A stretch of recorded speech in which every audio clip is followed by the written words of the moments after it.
impromptu comme d'hab, j'aime bien faire des lives surprises. Moi, c'est en fonction de mon humeur. J'espère que vous allez bien. Aujourd'hui, j'avais envie de vous faire une vidéo pour vous présenter les cycles de la vie. Alors, ce que j'appelle les cycles, le cycle même de la vie, c'est des épreuves initiatiques. Et ces épreuves initiatiques, c'est à chaque fois une clé à aller déverrouiller pour aller détecter chez soi un potentiel, une opportunité à saisir, à affirmer son expression propre, son unicité, ses valeurs, son amour, sa confiance, sa foi. Et tout ça, en fait, ça passe à travers le cycle. C'est pourquoi j'ai décidé de créer l'oracle cycle de vie. Je voulais vraiment vous mettre à disposition cet outil pour que vous puissiez vous repérer dans votre cycle et savoir où est-ce que vous en êtes dans votre challenge. Je sais que le mois de novembre, c'est un mois où justement on travaille sur les relations sentimentales. Et les relations sentimentales, c'est vraiment quelque chose qui me tient à cœur parce que ça part toujours d'abord de soi. Vous allez me dire, mais je vois pas en quoi la relation sentimentale a quelque chose à voir avec moi. Mais elle a tout à voir en fait. Pourquoi elle a tout à voir? Parce que la simple raison, c'est que si vous n'allez pas bien, eh bien, dans votre entourage, ça n'ira pas non plus. Vos relations aux autres, votre relation envers les autres ne sera pas bonne non plus. En tout cas, elle ne sera pas nourrissante. Et dans le terme nourrir, moi j'aime bien le dire, il y a nous, d'accord? Et rire. Donc pour pouvoir apporter de la joie, de l'amour, du bonheur dans sa vie, il faut déjà se recentrer sur le nous. Et quand je dis nous, je parle encore de soi. On a deux hémisphères, deux énergies, l'énergie féminine et l'énergie masculine. Et ces énergies-là, elles sont là pour justement vous apporter le nécessaire, répondre à vos besoins. Sauf que lorsqu'elles ne sont pas alignées, lorsque vous n'êtes pas aligné, vous n'êtes pas centré sur votre capacité à créer, d'accord? Vous êtes en mode sous-vie. Pourquoi? Parce qu'en fait, si on divise les deux, elles sont pas indépendantes, d'accord? Elles ont besoin de se compléter. Ça veut dire quoi? Ça veut dire que il y en a un qui est là pour vous protéger et il y en a un qui est là pour créer de la liberté, en fait. Donc, il y en a un qui est très rigide et il y en a un qui va être très souple. C'est comme si vous aviez un cube et de l'autre côté une flaque d'eau, en fait. C'est juste pas possible. Donc, ce qu'il faut, c'est mettre la flaque d'eau dans le cube et du coup, ça se modélise. Vous voyez ce que je veux dire? C'est mettre du corps, de la matière dans ce que vous entreprenez. Donc, il faut qu'il y ait un sens. Et pour ça, il faut faire preuve de bon sens. C'est pourquoi aujourd'hui, j'avais envie de vous partager donc les différentes étapes de l'oracle cycle de vie pour que vous puissiez vraiment l'ancrer et comprendre c'est quoi en fait la vie, tout simplement. Alors, première carte, énergie féminine, intuition, intention.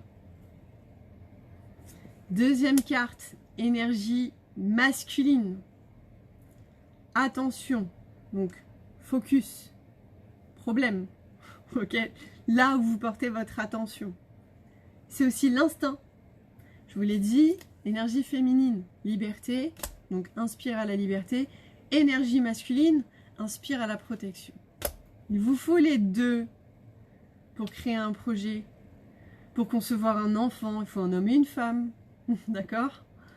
Pour construire un projet, il vous faut à la fois, par exemple, acheter un appartement, il va vous falloir à la fois des fonds et à la fois le choix de quel est l'appartement que vous voulez. Il vous faut les deux pour concrétiser un projet. Il vous faut à la fois la méthodologie, mais aussi la stratégie. D'accord? Donc, cette méthodologie, elle se met en place avec votre énergie féminine et masculine. Parce que si vous n'avez pas envie, vous n'allez pas le faire. Donc, il faut que vous ayez envie de le faire. Donc, envie de concevoir un projet. Elle est là, la liberté. Donc, on parle de porter ses valeurs à ce moment-là.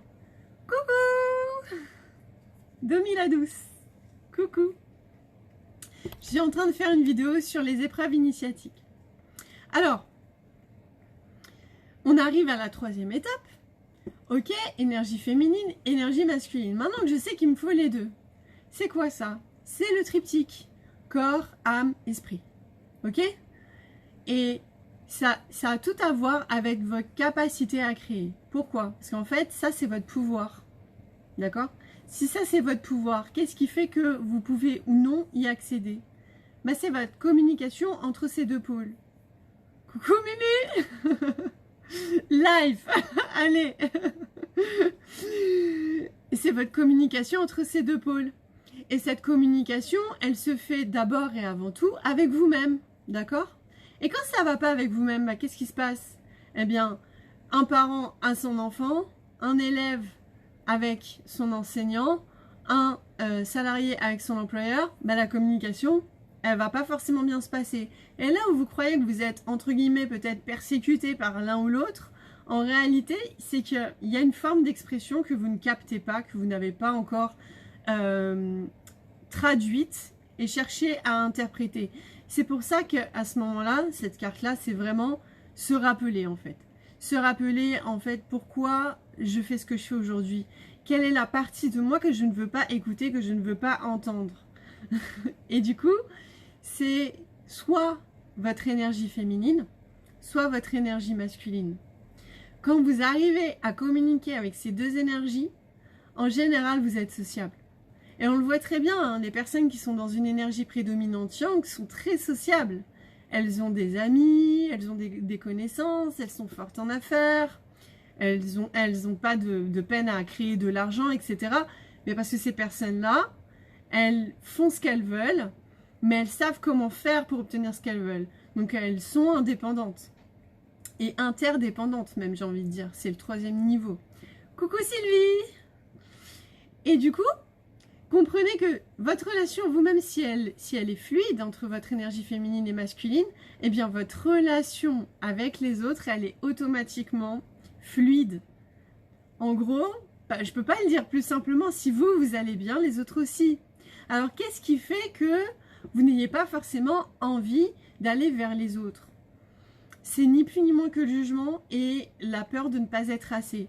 Donc, en fait, vous n'avez pas conscience que vous avez une puissance et cette capacité à pouvoir créer et vous affirmer dans le sens que vous désirez parce qu'on ne vous a pas appris, en fait. Et cette carte-là, elle représente également l'enfant intérieur. Donc, ça a tout à voir avec, justement, l'enseignement. On m'a pas appris comment on utilise ça, comment on exploite ça dans sa vie. Coucou Gwenaëlle! Donc du coup, bah, on va découvrir ça ensemble. Lorsque l'on obtient son plein potentiel, imaginons vous êtes aligné avec corps, âme, esprit, votre triptyque, votre énergie féminine et masculine. Parce qu'au départ, un enfant, il n'a pas peur, hein, il y va. Eh bien, il va créer son cadre de référence, ses habitudes. On a besoin de structure. Hein. Moi, je sais que mes enfants, ils ont besoin de faire leur petit rituel. Après s'être brossé les dents, ils veulent jouer avec ses frères... j'ai 2 enfants, donc ils veulent jouer ensemble. C'est leur petit rituel du soir. Je sais que si moi, je suis en retard dans le timing, je vais pas pouvoir échapper à ce rituel-là. Parce que quoi qu'il arrive, ils vont me l'imposer. Et je peux pas leur couper ça. Parce que si je fais ça, je vais leur couper leur créativité et leur puissance. Et je vais leur diminuer leur confiance en eux. Donc là, je viens de vous le dire clairement, cette puissance, c'est la confiance. La confiance, c'est quelque chose que tout le monde ne maîtrise pas et n'arrive pas toujours à traduire. Donc c'est pour ça que j'y vais vraiment pas à pas. Je veux vraiment que vous compreniez le processus. Coucou Susanna! Donc, vous créez votre cadre de référence, donc c'est vos habitudes, vous avez vraiment, voilà, vous savez où sont les toilettes, vous savez, voilà, vous avez votre vie, vos horaires de travail, le parcours, le chemin, le trajet, le retour, vous savez qu'il faut manger à telle heure, vous savez quand vous avez faim, pas faim, etc. Coucou Susanna. Et du coup, le fait d'être dans ce cadre, c'est confortable, ça vous sécurise et vous exprimez votre liberté à l'intérieur, d'accord? Donc votre énergie féminine et masculine à l'intérieur. Mais comme on est des êtres évolutifs, eh bien, on va forcément au bout d'un moment commencer à s'ennuyer, commencer à chercher des problèmes là où il n'y en a pas forcément, c'est-à-dire à l'extérieur, alors qu'en réalité c'est à l'intérieur. On a besoin de changement, on a besoin de s'épanouir, on a besoin de développer de nouvelles compétences, d'accord? Parce qu'on a besoin d'exploiter de nouvelles choses. C'est pourquoi j'appelle encore ça une fois les épreuves initiatiques, c'est que quoi qu'il arrive, que l'on le décide consciemment ou non, on sera amené à passer par cette étape et ce processus qui est de justement sortir de sa zone de confort. Alors vous allez me dire, oui mais pourquoi en fait s'imposer cette sortie de zone de confort? Parce qu'en fait, vous êtes là pour expérimenter la vie à travers vos sens physiques, mais aussi vos sens subtils.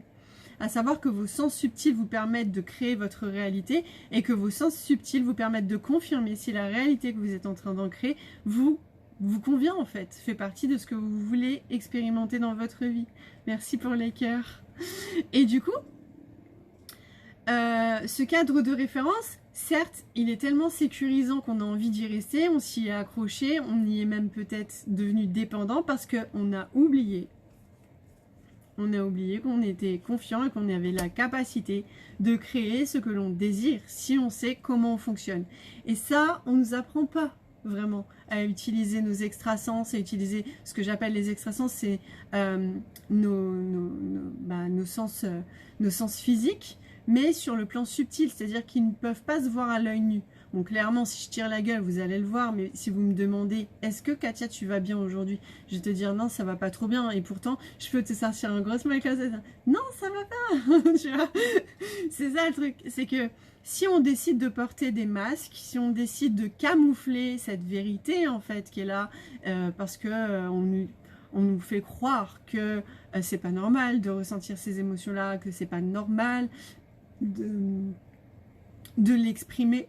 C'est pas normal de le montrer, c'est même peut-être pas juste de le montrer, c'est pas professionnel de le montrer, alors qu'en réalité c'est juste humain, c'est juste humain.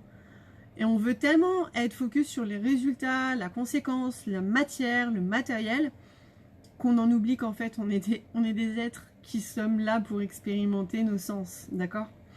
Donc voilà ce qui va vous demander à sortir de votre zone de confort, c'est la quête de sens. Vous êtes en quête de sens.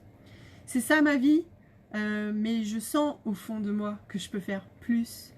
Mais plus quoi? Où est-ce que j'ai envie d'aller? Et là, ça va vous demander à prendre une décision en fait. Une décision certes inconfortable, mais une décision que vous avez le choix en fait. Vous avez le choix d'aller là où vous avez envie d'aller.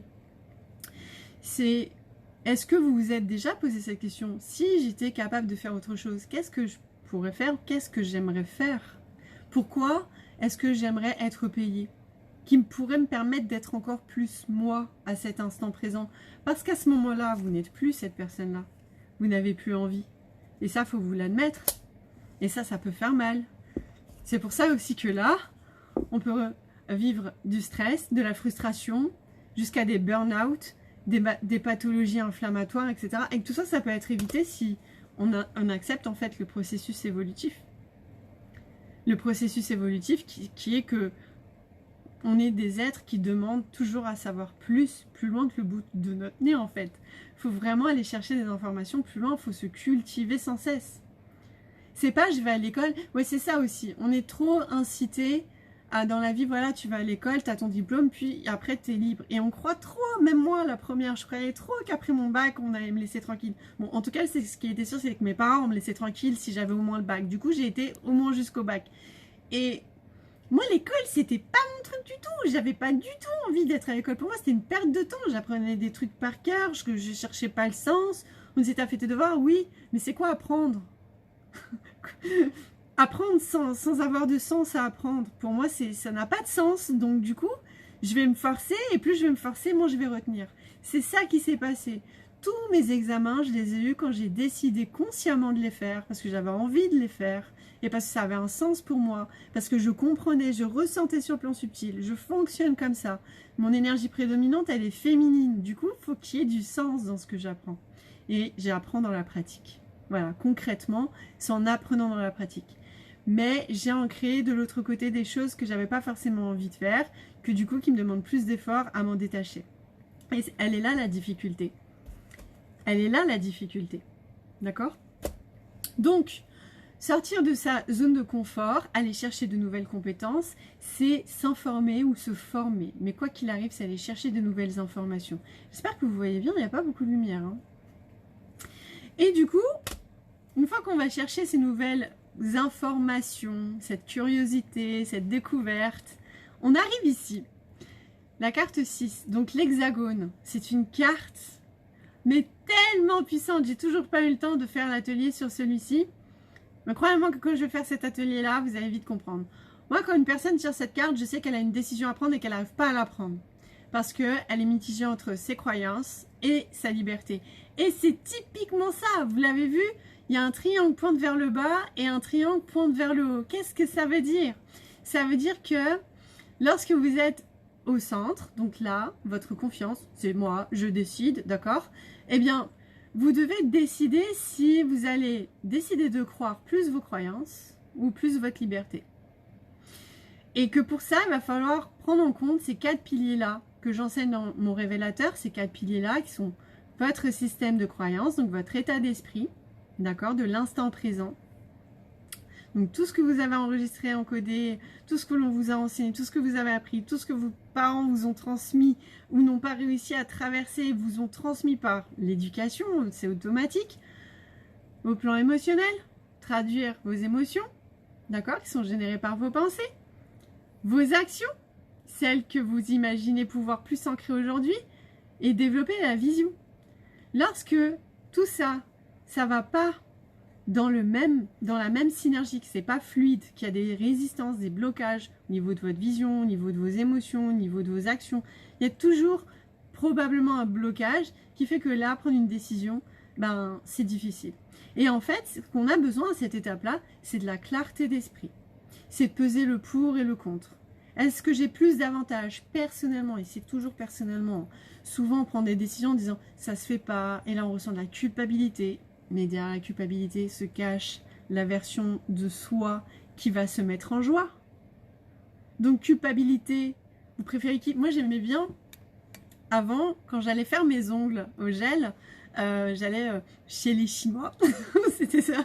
Et du coup, quand j'y allais, il parlait pas très bien français. Il y avait un petit message et il disait « Si toi pas payé, moi préfère toi pas content que moi pas content. Donc moi pas faire tes ongles. » Et ils avaient dû avoir des soucis par rapport à ça. Et c'est vrai en fait. C'est vrai. Pourquoi avoir de la peine à dire non? Pourquoi avoir la peine à dire « Moi ça va pas me nourrir ». Moi, ça va pas me permettre de me sentir bien. Parce que je vais agir par culpabilité pour toi. Je vais avoir de la reconnaissance et de la compassion pour toi. Mais j'en aurai plus pour toi que pour moi. Pourtant, c'est qui va en avoir pour moi? Probablement pas grand monde. Donc du coup, c'est beaucoup mieux que chacun puisse être autonome et prendre conscience de ses propres valeurs, travailler sur sa propre personnalité, son propre branding, pour pouvoir prendre les bonnes décisions pour soi. Parce que en étant dans cette capacité à prendre les bonnes décisions pour vous, même si d'autres personnes peuvent s'identifier à vous et dire c'est ta faute, tu m'as pas aidé, t'as pas été là, j'avais besoin de toi, mais oui, mais si vous n'avez pas à ce moment-là assez d'énergie, assez de confiance, assez de force pour deux, eh bien ça va de l'ordre de votre survie à dire non en fait. C'est pour vous. Pourquoi vous mettre en danger? Je veux dire, on va prendre l'exemple de l'argent. C'est relativement concret. Vous avez 10 euros. Vous avez 10 euros, d'accord? Il y a un pauvre devant la boulangerie, vous allez chercher votre sandwich. Et votre sandwich, il coûte 10 euros, pour vraiment faire bien l'exemple. Bah, vous n'allez pas donner votre billet de 10 euros au pauvre. Sinon, vous n'allez pas manger. D'accord? Vous allez chercher votre sandwich. Par contre, demain, vous avez 20 euros. Vous pouvez donner 10 euros et vous allez chercher votre sandwich. C'est ça l'objectif. C'est ça l'objectif. On aide quand on peut aider. Mais il faut d'abord apprendre à s'aider. Et nous, on nous a toujours appris à donner, donner, donner, donner aux dépens de nous, en fait. Et de la culpabilité. Et ça, c'est pas bon. Ça, c'est pas la bonne décision juste pour vous. Et c'est pourquoi, à chaque fois, je dis, là où vous êtes à l'instant présent, c'est votre position la plus juste. Que vous soyez content, pas content, d'accord, pas d'accord, vous êtes à votre juste place. Si vous n'obtenez pas les résultats que vous désirez, c'est qu'il y a eu faille dans un de ces piliers-là. Vous n'avez pas vraiment pris la bonne décision parce que vous avez bloqué dans vos actions, bloqué dans votre vision. Peut-être qu'elle n'était pas assez loin, peut-être qu'elle n'a pas été assez calculée, peut-être qu'elle n'a pas été structurée, peut-être que votre état émotionnel, vous ne l'avez pas assez écouté. Il y avait quelque chose sur le plan inconscient à émerger et à travailler pour pouvoir changer et justement identifier la croyance limitante, parce que l'objectif de connecter sa boussole intérieure, c'est bien, merci pour les cœurs, c'est bien d'identifier la croyance qui vous auto-sabote, qui vous sabote, Parce que la croyance, c'est juste une mémoire, les amis. C'est juste une mémoire. Et cette mémoire, elle vient d'une expérience. Mais ça ne veut pas dire que c'est une vérité absolue à ancrer pour votre projet futur. C'est pourquoi il faut vraiment travailler dessus. Et ça va vous permettre de faire le juste milieu, en fait. De structurer. Ok, j'ai ça à prendre en compte, j'ai ça à prendre en compte. Ok, mesure de temps, les ressources, humains, temps, finances, compétences, expertise. Tout ça à prendre en compte. Donc là, une décision à prendre et une stratégie, un plan d'action à mettre en place, tout en identifiant ses croyances limitantes. Et après, on arrive à l'autre étape, donc l'heptagone. Donc vous voyez, c'est pas équitable, c'est pas très équilibré. C'est parce qu'on part avec un certain handicap. Peut-être encore des ajustements à faire, qu'on n'a pas pris en compte, qu'on n'a pas pu voir, etc. À ce moment-là, ça c'est la carte que j'appelle la carte d'aide. À ce moment-là, on a besoin soit, encore une fois, de se former ou de s'informer, soit d'aller chercher de l'aide à côté. Ça peut être un accompagnement, un coaching, ça peut être un employeur. Enfin, vraiment, c'est une aide supplémentaire. Donc, c'est une personne qui va vous apporter l'information manquante. Et à ce moment-là, c'est vraiment la période d'ajustement. Il faut vraiment se connecter à son intuition à ce moment-là parce que c'est votre intuition qui va vous souffler ce que vous avez besoin de développer à l'instant T pour pouvoir continuer votre plan d'action. D'accord? Et là, on arrive à la récolte, l'octogone. Là, on est dans l'abondance. Là, tout le monde est content. Là, ça circule. Et là, tout le monde récolte ce qu'il a choisi de semer. Et encore une fois, tout est juste. Et on arrive à la fin du parcours. Et c'est ce qu'on vit un petit peu au mois de novembre. Je vous ai fait les énergies du mois de novembre. On est ici. C'est soit je recommence, ça a super bien marché, j'ai kiffé, j'ai envie de recommencer et d'amplifier ma com. D'amplifier mon savoir, mon niveau. Enfin bref, on recommence. Soit là, j'ai envie de déléguer. Voilà, je passe mon tour, je passe mon chemin. J'ai envie d'entreprendre un nouveau chemin, un nouveau parcours. Et là, on repart à zéro dans la découverte et on redéveloppe son énergie féminine. Et donc, ces plans subtils, ces extrasens, pour faire le brainstorming de tout ce qui a été fait, de tout ce qui a été vu, de ce qui a plu, pas plu, etc. Pour voir ensuite où est-ce que vous voulez aller ou si vous voulez tout simplement recommencer et peut-être recommencer et encore mieux. Cette carte-là, c'est vraiment fin de parcours, d'accord? Donc, ça veut dire qu'on clôture. Vraiment, c'est la phase de clôturation. Et ce qui est important de travailler ici, c'est le détachement. Coucou! Ce qui est important de travailler ici, c'est le détachement. La peur de ne pas être assez ou de manquer, c'est là, c'est en plein dedans. Mais une fois qu'on est dans cette phase-là, on retrouve de la magie, on retrouve des synchronicités, on retrouve une sorte de... j'allais dire de lumière, mais c'est un peu ça, hein, vraiment. On revoit en fait un autre chemin se tracer et c'est à nous de voir si on continue à aller gratter derrière pour voir ce qu'il y a. Donc voilà, concrètement, le cycle de la vie, c'est ça. Et c'est perpétuellement ça. Et ce qu'il faut savoir, c'est que ces cycles-là, on les traverse tous les jours. On fait ce cycle-là tous les jours. On fait ce cycle-là toutes les semaines. On fait ce cycle-là tous les mois. On fait ce cycle-là tous les ans. Et tout ça en même temps. D'accord? C'est ce qu'on appelle aussi tout ce qui est transgénérationnel, héritage, tout ce que l'on appelle aussi karma. Voilà, c'est tout ça. En même temps. Donc voilà, j'avais envie, merci pour les cœurs, j'avais envie de vous partager ça aujourd'hui. Et notamment pour refaire le point et vite fait sur les relations. Sachez que quand vos relations extérieures, elles ne sont pas fluides, c'est qu'il y a une énergie féminine ou masculine que vous n'arrivez pas à écouter et que vous ne cherchez pas à écouter, vous en avez fortement besoin. Qu'est-ce que ça va générer? De la colère, de la frustration, vous pouvez avoir la boule au ventre, de la nausée, etc. Et ça dépend vraiment de vos énergies. Quand c'est dans l'ego, c'est plutôt colère. Quand c'est dans l'énergie féminine, c'est plutôt je suis triste, je pleure, j'ai mal au ventre, j'ai la nausée, j'ai plus faim. En fait, voilà. Je suis plus libre, ok, bah vas-y, alors me donne plus à manger, ça sert à rien que je sois là. Alors que dans l'énergie masculine, ça va être je suis en colère, j'y vais, je vais forcer, je vais faire plus. Vous voyez, c'est le même langage, c'est le même message, mais l'expression, elle est différente. Et c'est important de le prendre en compte, notamment dans les relations de couple, puisque du coup, c'est comme ça que ça se déroule un petit peu. Hein.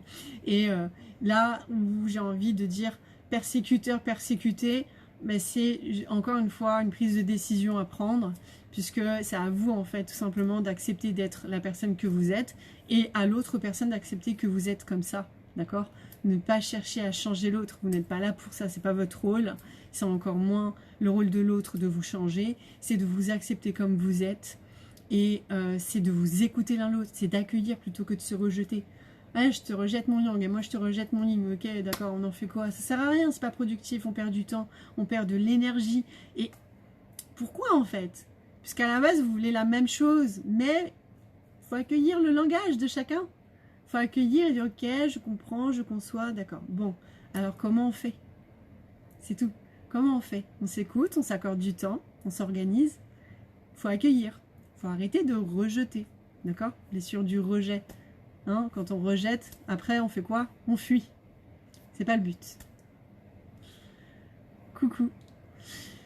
Donc voilà pour cette ce live, carrément. Cette vidéo, j'allais dire. Voilà pour ce live. En tout cas, j'espère que vous allez bien. Si vous avez des questions, n'hésitez pas à revenir vers moi. Et puis, je vous dis à bientôt pour un nouvel live. Ciao, ciao!